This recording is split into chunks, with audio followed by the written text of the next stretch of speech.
Welcome to Psychologie of Home.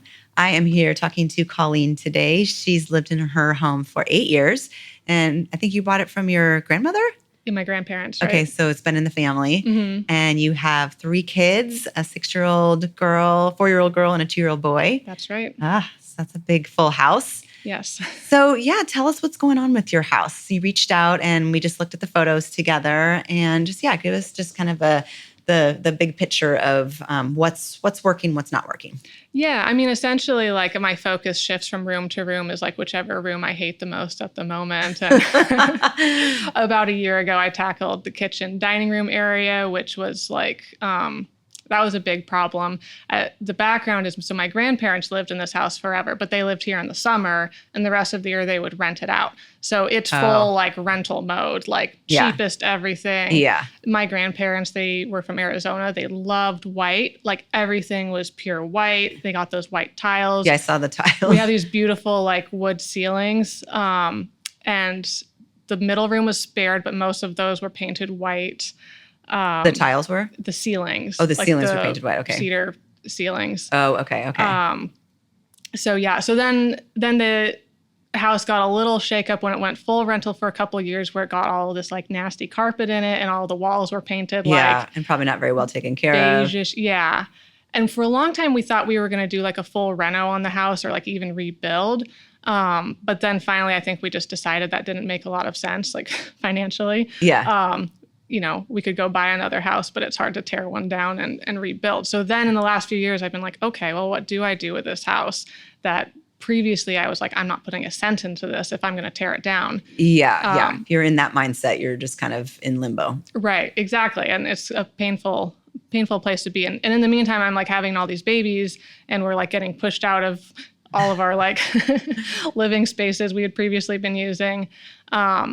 And so, now we have this big front room that doesn't have any like form or structure. It's just you walk in, it's like the foyer, it's the workout room, it's like the couch, it's like the everything room.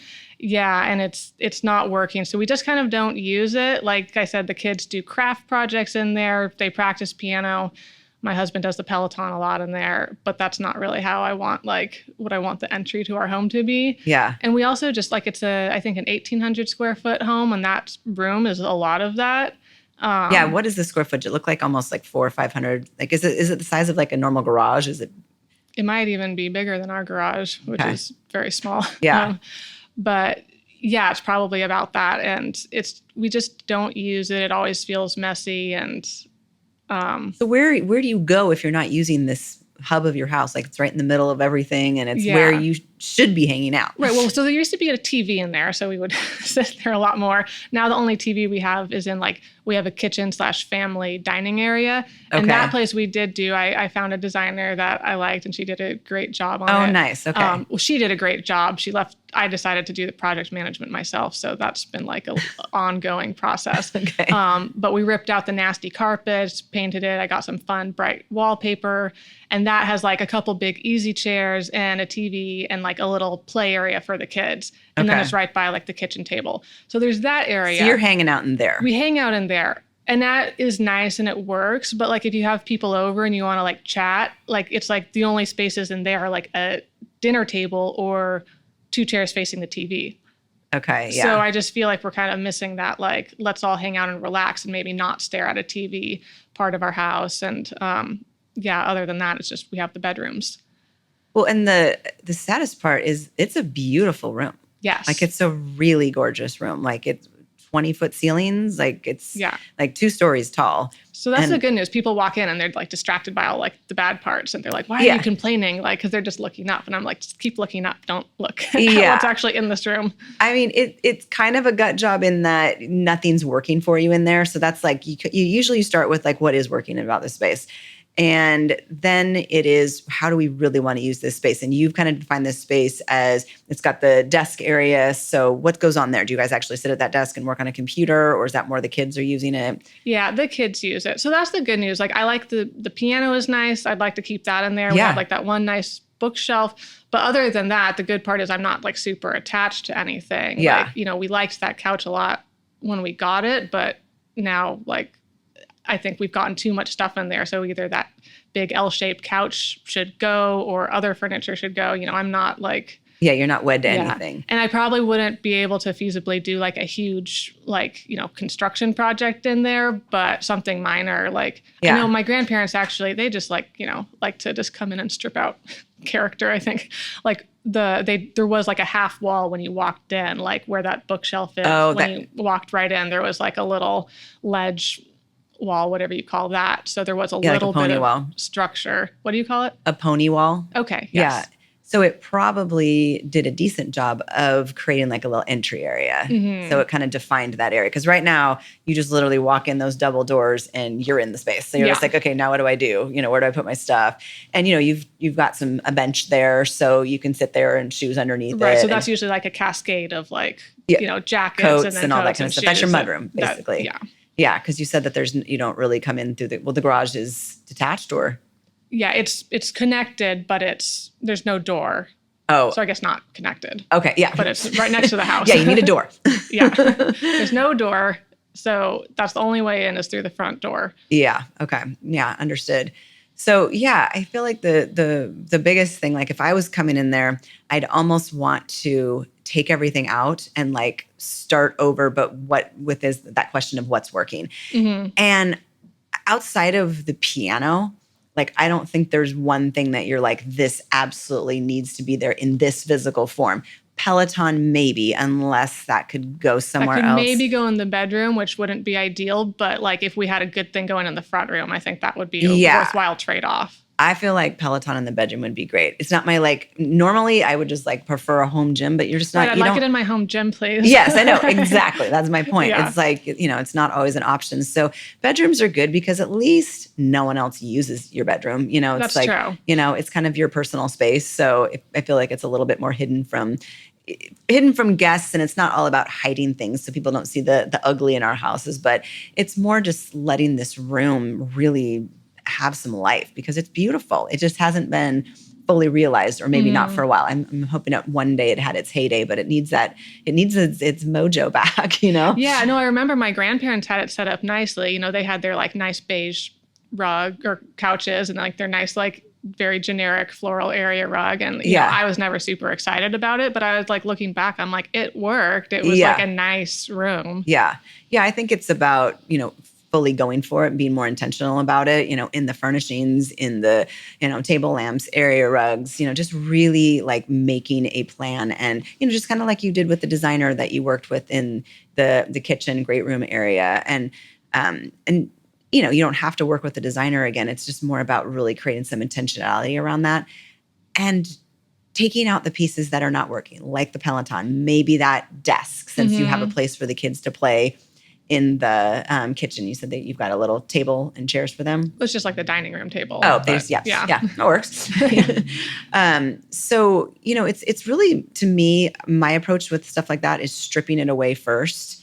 And instead of continuing to add things and or move things, which is what we kind of like do, like, oh, we need to like make this room. I need to edit this room. Right. And we immediately start moving things when really they need to be like moved out and maybe not brought back in, So that's an approach that I think could really work for you in this space. I almost think you're going to fall in love with the space once everything is out of it. You're going to be like, oh my gosh, I do love this space. Right. But it's like the things and the like, just the lack of aesthetics. It actually is missing all 3 F's. So for me, it's form, function, and flow, and those are the things when I'm hired as a designer, I better make sure I'm covering form, which is the aesthetics, function, how are we going to use this space, how, what are people doing? What's the purpose of this space? And flow, how do we move around this space? Like you think about coffee tables being a little bit too close to the sectional or the sofa, so it's kind of hard to like get around. So that's the flow part where how, what kind of pathways do we have? And do we understand how to use the room. Like sometimes you just like, which way do I go here? How do I get into the living room Well, and part? that's what I said I'm always making my husband and like help me move furniture around. And it's always like, what if we use the back of the couch to make a little like pathway or hallway here and like configuring that. And it's never like one time I shoved the couch into the back corner. So it was just like a giant open area. Yeah. I was like, now it's scary. Like now it's really terrifying. Now what do we do with this? Like very uninviting. Yeah. For some reason. What about the tiles? How do you feel about the tile floor? Because that's a very unusual thing to have in Oregon. You said your grandparents are from Phoenix. They're from Phoenix and they lived here in the summer, which I think influenced it because in the summer you're like, oh, nice, like cool tiles. Well, in Phoenix, they do tile floors. I mean, the rest of the year you're like, it's freezing. It's cold. Rock hard. How I feel is I hate it. It's a very strong My husband feeling. hates it even more. Okay, well, that's good. You guys are on the same page at least. Yeah, so I don't know, like, it always seems like kind of a big undertaking to replace tile, but I mean, it design-wise, would love to. I mean, yeah, if you could take that tile out and put some wood floors in, I mean, it'd make a huge, huge difference just in how the room feels like have some warmth and just it's comfortable, underfoot and, nice big area rug. I think your sectional might be able to stay there. I don't know if it's comfortable. I don't know if it's like working for you on that. I mean, I love a really comfortable sectional because then it becomes like a place you can actually nap and lounge and it's read. comfortable. That's one of its biggest upsides. Yeah. Is there anything you don't like about it? Because it didn't seem like it had any kind of No, I mean, like I said, when we got it, I loved it. It's getting a little bit, weathered. We have kids, but not too bad. I think right now it's just my animosity towards it is just related to how much other stuff is in there. So it feels much bigger. So when I imagine things, I'm like, what if I had like, one nice couch that was like this style? Is the technical term. You can and have then that. and then like a couple of love seats across from it so they can like play around with it more. But it's like it gets hard to replace everything all at once. And if there's nothing wrong with it, obviously don't want to. So I think the preference would probably be to keep what makes sense. Yeah. That's the big one for me. And then the piano, since you kind of lit up when you talked about that. And that's a nice focal point in a... Yeah, my mom gave it to us. We had it growing up, and I'll be in trouble if I get rid of that. Yeah. Well, okay, so you brought up being sentimental about things because the property already belonged to your grandparents. I mean, I know it kind of went through a lot of iterations too, which probably you're not sentimental about. Right. But, so there's that, and there's, the piano being of a sentimental value. So I feel like that's a very, that's a strength of your house, like that you have some strong ties to it. So, which is also probably why it's making you kind of feel more mad at, just like you expect more of it. You're like, long-term relationship. I'm really trying to hang in here with you and make you wonderful, and you got to help me out. But that room, so that's how I would approach it. Is I would literally take every single thing out except for the sectional and the piano. Okay, so then I have like a logistics question. Then you say take everything out. What do you do with it when it's all out? Is this like a one-day project where you're just like assessing? So it's like a nice day out. So not spring in Oregon. Right. And sometimes you can even get like a pod or a moving truck. Like sometimes I'll do that because I have to move things out of clients' house all the time because I actually, for my own brain, I have to start over. I have to be like, okay, we can be using, a few of your pieces, but I've got to get all this stuff out of here before I can visualize this space. There's just too much baggage, of theirs that I have to visually kind of weed through. So, either rent a pod or just get like literally a U-Haul truck and just move it in there or take it to the garage if the garage is available and literally go through those pieces as if like, almost like Marie Kondo, Kondo style where, what it feels like to have sentimental attachment to something. So go through each one of those items. Like, do I love this? Is this just a, ugly piece of storage, but it's got, so, really think of it in form, function, and flow, how does it fit into this plan? Flow isn't as important when you're talking about individual items, but form and function for sure are. Right. And then you can also look at things together. Like, are these things supposed to live in the same space? Like, are they sort of like competing elements? Like maybe it's like woods that don't really look good together or like totally different genres of, furniture style, so it's like you're trying to really evaluate everything. And then literally everything that you didn't like have some sort of like connection with, or that you feel really confident, like I need this. This looks good. And it, provides the function that I need. And then, when you bring it back in, then you've got to start working on the flow. Like, how is it going to be laid out? Gotcha. And if you really feel, and I tend to, especially with these kind of interviews or when I'm talking to people that are not trying to hire a designer, I'm not trying to talk you into one. I'm trying to help you help yourself. Mm-hmm. And so these are the suggestions I'm giving you so far. But, at the end of the day, if you just feel like, I have 3 kids, I'm really, really busy, I don't get this room, I want to so badly, I want to love my house, I don't feel like I have the skills for it, the bandwidth for it, so it's like save up and hire, you did it before and it was a good experience. It was worth it. I think I always have this sense that I'm like a decently creative person and I have like a pretty strong aesthetic that I should know how to do it. Yeah. And then like when we hired the designer and she did it, I was like, well, this seems obvious. But like there's this in-between part where I can't actually do it. Yeah. Or at least haven't yet. So no, that makes a lot of sense. No, I mean, it does. It's like we're not all good at everything, and so I think because you have had working with a designer experience, we come in and we just like boom, boom, boom, boom, boom. We see this, paint this, it's just like, because that's all we do every day, that we're so attuned to, how to make spaces better. Now, we actually have to get to know our clients too, and like what's important to you, like what are you sentimental about, what kind of vibe do you want, colors, textures, all that kind of stuff. So that's a process by, really like clarifying who are these people that I'm, developing this, design plan for. How, if you were working with a designer on this project, how would you describe, instead of like what's not working, you almost don't even need to tell a designer what's not working because it's that obvious. But if you were to work with a designer and to tell them like, what is your style? What is your vibe? What is important to you beyond comfort? Because that's the thing that every client says to me, I want our house to be really comfortable. No one says, I want our house to be very uncomfortable. Nobody says it. Yeah. Because of course. So I know you want it to be comfortable. You've got 3 kids. You want it to be durable. You want it to be long lasting. So what are some things that, when you're looking around on Pinterest, you follow me on Instagram, right? Mm-hmm. So you obviously are looking at interior designers' accounts. What's speaking to you? Like what, so just because you're not able to maybe get all the pieces and figure out how to configure them, like that might not be your skill set, but you do have an eye and you do have a sense of, if you know what you don't like, you probably have an idea of what you do like, right? So what would be, if we were working together, I'm not trying to get this job. If we were working together, like how would you answer that? Like, for your family, like, and common answers are, before we had kids, we loved to travel. We love the beach. We love the mountains.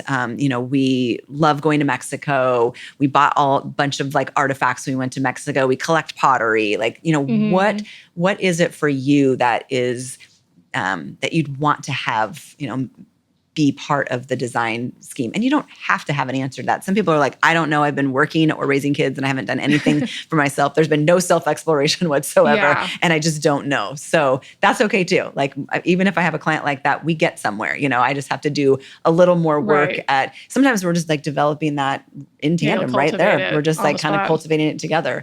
So, but do you have any kind of starting places for that? Totally. Yeah. I mean, honestly, we're like, what you described, we're like the opposite of that. We're not big travelers. Okay. We like to hang out at home. We've always cared a lot about being active. But most of that, beyond like the Peloton doesn't happen in the home. Yeah. I'm a big fan of just like being cozy on the couch, reading books. I've always loved doing like craft projects and art things. And so I think a lot of that is why, we have like these half-hearted attempts with like tables set up in there to do that. And my girls love doing that stuff too, but it is always just like, we haven't defined like a great space for that. Yeah. I used to have my own space for that. And then when I had my first, I just like got rid of all of my stuff because it was all like tiny parts. And I was like, I'll get new stuff when that makes sense again. Yeah.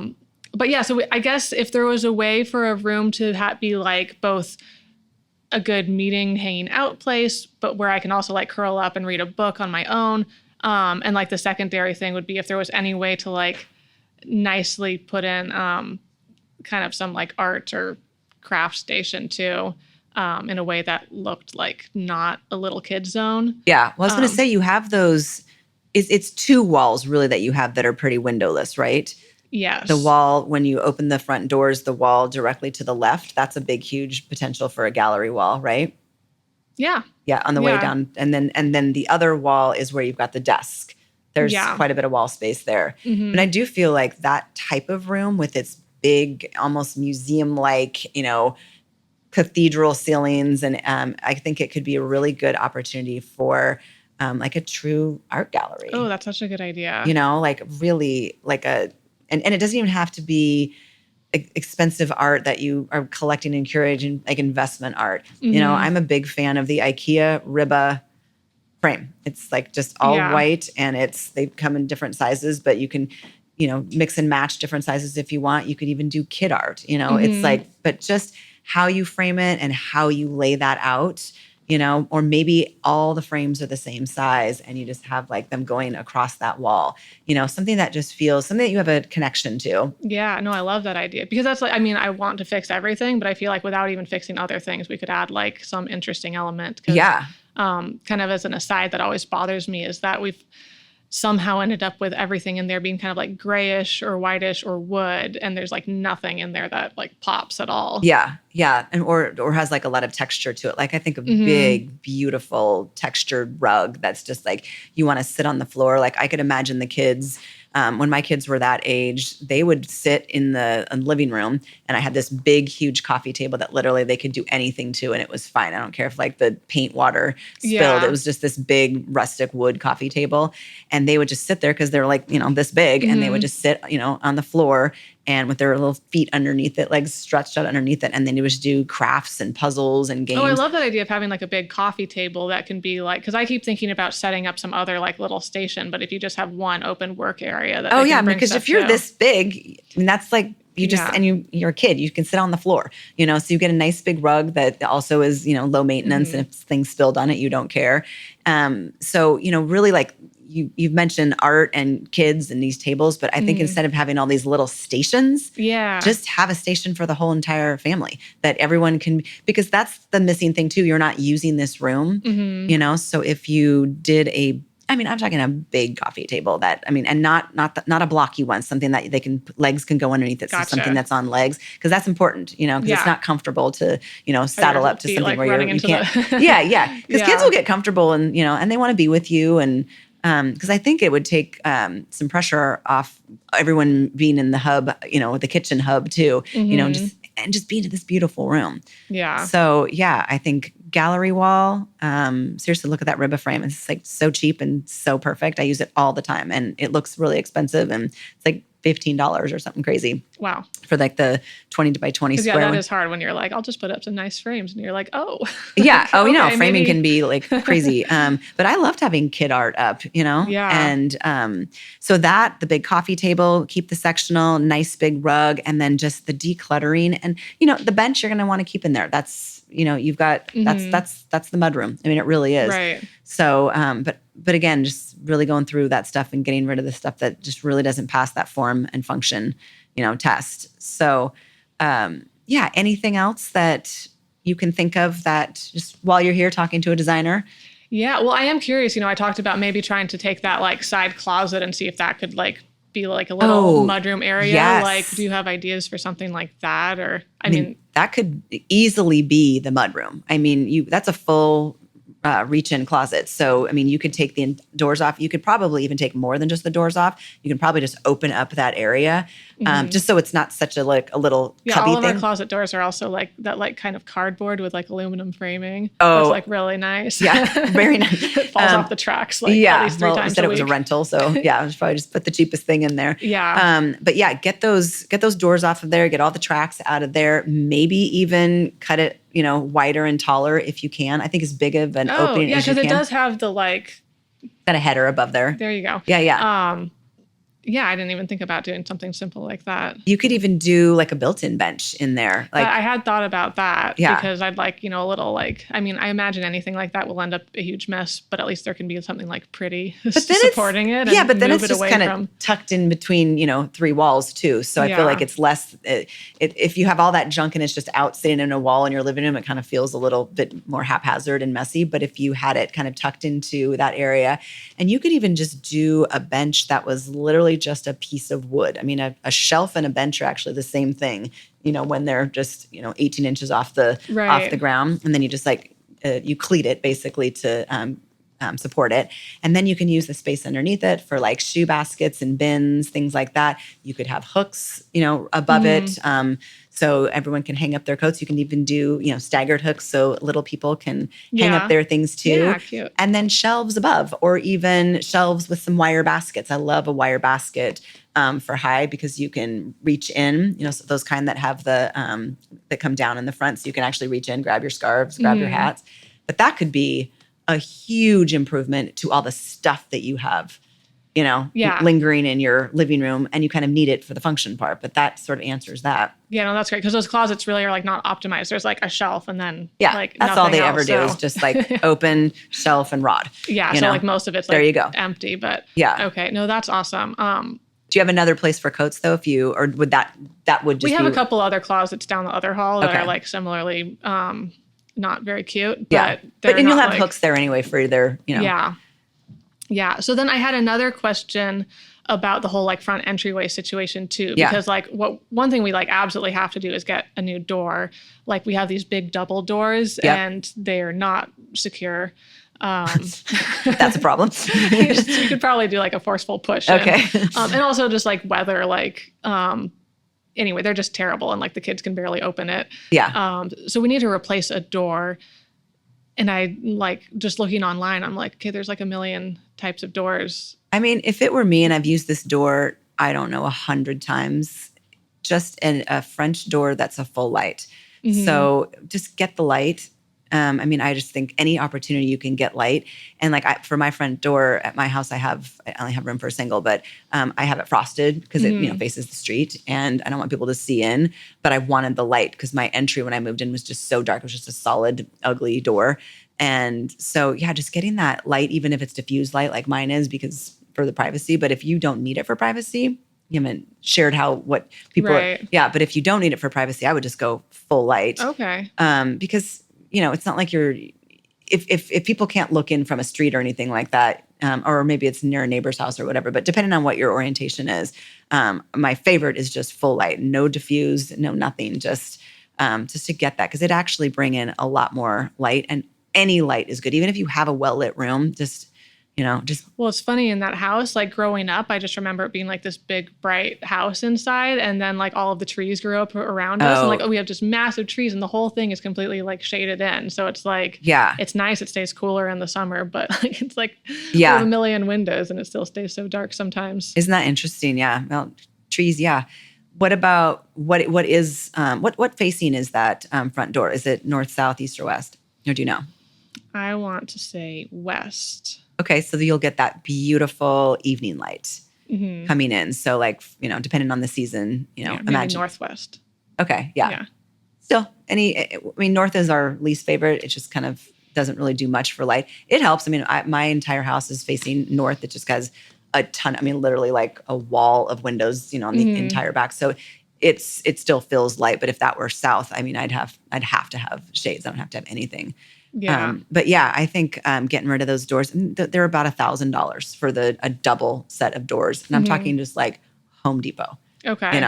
Or really any door, Lowe's, whatever. But just really, they're great looking. It's just a shaker style, you don't have to overthink it. I don't really like fancy front doors that are like super ornate. If it's like a Victorian house or something like that. Well, the things I kept seeing were like the ones that are like mid-century modern style, because that's kind of our house. And some of those look pretty cool, but then they get like spendy. They're like $3,000 for a door, and they have cool like window cutouts, but that's another thing where I'm like, is this a trendy thing that I won't like later? Or? That's exactly the door I took out at my house was like, but it had no windows, but it had the 5 panels on it because my house is a mid-century modern. Okay. But no, I think you can move mid-century modern into like just what you can get today by just doing like a shaker style. We call it transitional, which just means we're just sort of transitioning out of whatever it is. So if it's traditional, transitional just means we're going to get rid of some of those like ornate details, that traditional has that overly feminine pretty, and you just kind of move it into a little bit cleaner lines. So I think you could easily, with your house, transition to just a little just clean lines. So that's what I would do. Just double shaker, full light door. Okay. Yeah. And so in that front area, if we ever did go down the road of like doing a little like, renovation project, would you recommend doing any kind of like moving around walls or something, or would you work with the big open room? It would be nice to have at least like how it had before, like a pony wall. Go put that thing back in. It has to be in the right spot that it doesn't negatively impact the rest of the room, the openness. But I think it feels a little bit like you're just walking into, the living room instead of like there's no sort of like buffer, between, the door and you're just in this room. So, I kind of panic because I'm in people's houses all the time, and I'm walking in, I'm like, where do I put my purse? Where do I, what do I do here? Like, I'm just like in their house and, there's like, a guy sitting here just watching TV and I'm like, hi. So I think that sort of buffer zone is good. And, pony walls with like a little built-in bench, next to it. It doesn't even matter that you might do a bench in that alcove. You can't have, it's not like you can't have two benches, but then you can make it kind of like pretty. You can make this entry bench less about shoe storage and, the place where everyone dumps things. You can make it like a pretty cushion on it and put a couple pillows on it, kind of create a little moment when you walk in. But that would be nice. I think it does wonders. And then maybe just like a little spot for a table. It doesn't even have to be, it can be like a table like this, but taller, just a little round table for a key bowl, just a little something, maybe even a table lamp, just to sort of say, this is the entry. Yeah. You're in the entry of the house. You're not in the living room yet, even though you can kind of see it. It just does that sort of like separation. Yeah. No, I like that. Yeah. But I love your house. I really think that. You. Yeah. I think you just have to fall in love with your house.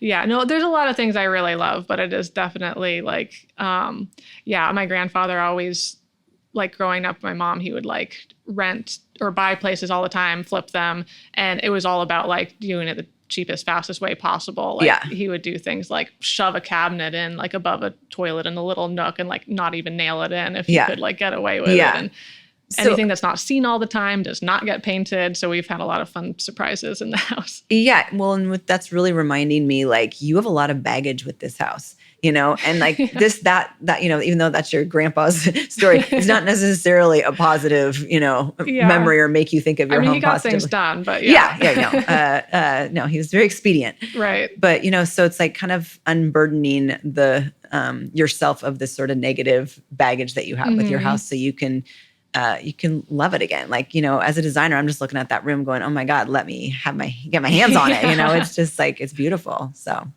Well, thank you. Yeah. Anything else? I don't know, man. Yeah. If I had thought harder about other parts of the room, I could open you all up. Well, that does remind me is best to focus on one space anyway, Okay, so when you think about, like, that can be really overwhelming when you think about every space in your house and I just go from room to room and nothing's really working. And, it just makes you feel like, where do I start? Start with that one space. I think once you get that space dialed in and you're just like, I'm so happy with this, I think you're 90% there. The other things are just details. Yeah, because I think another issue we have is like the kids' bedrooms just kind of feel like cluttered and sometimes like they're not being like that optimized or it's not quite right. But I think part of the issue is like this whole front room, if that was more usable, it wouldn't really matter what was going on. Yeah, it takes a lot of pressure off everywhere else. Yeah. Yeah. Yeah.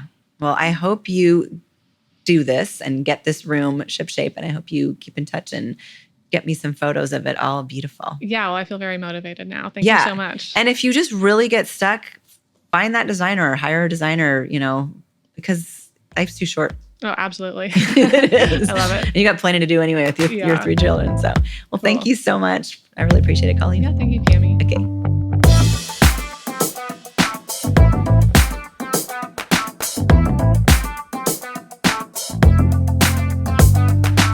The gathering space, otherwise known as the living room, the place where we hang out by ourselves, we hang out with others, our family. So what does your living room need to be? My living room needs to be a place that is really casual and comfortable. I modeled it after a hotel lobby, those kind of lobbies where you can sit anywhere, but each spot's a little bit different from the next. Maybe there's a sofa with a coffee table in front of it. Maybe there's just a lounge chair for someone who just wants to sit and read. Maybe there's a sectional area so people can gather and hang out and talk and have conversations. conversations.